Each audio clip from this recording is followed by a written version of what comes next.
आज हम अपने इस केबीसी के एपिसोड में एक ऐसे सवाल पर बात करने वाले हैं जिस सवाल की कीमत 25 लाख रुपए थी।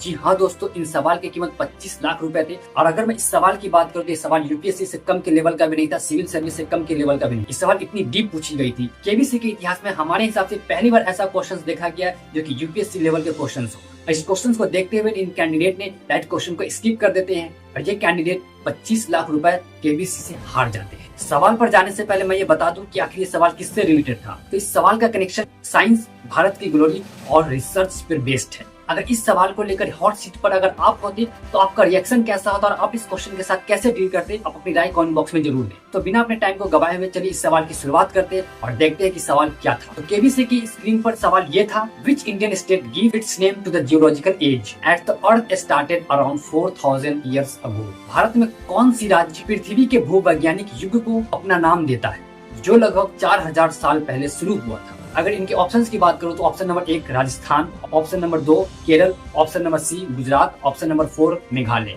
अगर आप इस सवाल का जवाब जानते हैं तो कमेंट बॉक्स में सवाल का जवाब जरूर दें। तो इस क्वेश्चन का एनालाइज करने से पहले मैं आपको ये क्लियर कर दूं कि जियोलॉजिकल एज क्या होती है। तो आइए पहले हम जियोलॉजिकल एज को समझते हैं। तो जियोलॉजिकल एज अर्थ की हिस्ट्री को समझने के लिए साइंटिस्ट जियोलॉजिकल टाइम स्केल का यूज करते हैं। ये टाइम स्केल अर्थ की एज को डिवाइड करता है एरा, पीरियड्स और एज में, जैसे जुरासिक एरा, मेसोजेनिक एरा, पैसिस एरा एंड क्रेटेसिस पीरियड। और ये सारे नाम अर्थ के जियोलॉजिकल एज है। तो उम्मीद करता हूँ कि आपको ये चीज समझ में आ गई होगी तो अर्थ की जियोलॉजिकल एज किसे कहते हैं। तो चलिए अब ऑप्शंस को 1 बाय 1 करके देखते हैं और ऑप्शन का एनालिसिस करते हैं। सबसे पहला ऑप्शन, अगर राजस्थान की बात करूँ तो Rajasthan Indian desert, Thar desert के भी नाम से जाना जाता है। और एरिया के हिसाब से भारत का सबसे बड़ा राज्य राजस्थान है और ये राज्य अपनी हिस्ट्री और आर्कोलॉजिकल के लिए फेमस है, जैसे इंडस वैली सिविलाइजेशन का कालीबंगा साइट। लेकिन राजस्थान का नाम जियोलॉजिकल एज के रेफरेंस में नहीं है। ये मैंने राजस्थान का एक्सप्लेनेशन दिया। अब अगर ऑप्शन नंबर 2 की बात करूं, दैट इज केरल। अगर केरल के बारे में ये तो केरल एक कोस्टल स्टेट है जो कि बायोडाइवर्सिटी एंड ट्रॉपिकल के लिए मशहूर है और यहाँ की बैक वाटर और वेस्टर्न घाट को यूनेस्को में वर्ल्ड हेरिटेज साइट भी बनाया। अब अगर बात करूं option number C, that is Gujarat. तो गुजरात में काफी आर्कोलॉजिकल साइट्स है। गुजरात में खंबात की खाड़ी है, गुजरात में ही रण ऑफ कच्छ है। और अगर गुजरात के आर्कियोलॉजिकल साइट की बात करूं तो लोथल, जो कि एक पुराना dockyard of Indus village civilisations की। लेकिन फिर यहाँ पर गुजरात का नाम किसी भी जियोलॉजिकल एरा के अकॉर्डिंग नाम नहीं रखा गया है।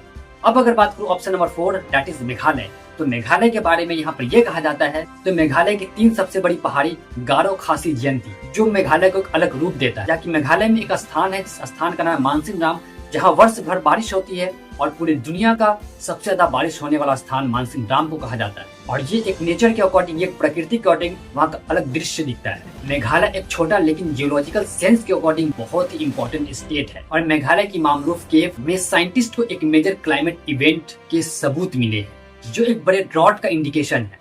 और इंटरनेशनल कमीशन ऑन स्टैटिग्राफी ने 2018 में इस बेस पर एक नया जियोलॉजिकल एज का नाम दिया। इस एज का नाम मेघालय एज रखा गया और ये एज शुरू हुआ था लगभग 4200 साल पहले, जब पूरी दुनिया भर में एक्सट्रीम क्लाइमेट इवेंट शुरू हो चुके थे। तो हमारा सबसे बड़ा सवाल ये खड़ा होता है कि मेघालय में ही क्यों हुआ।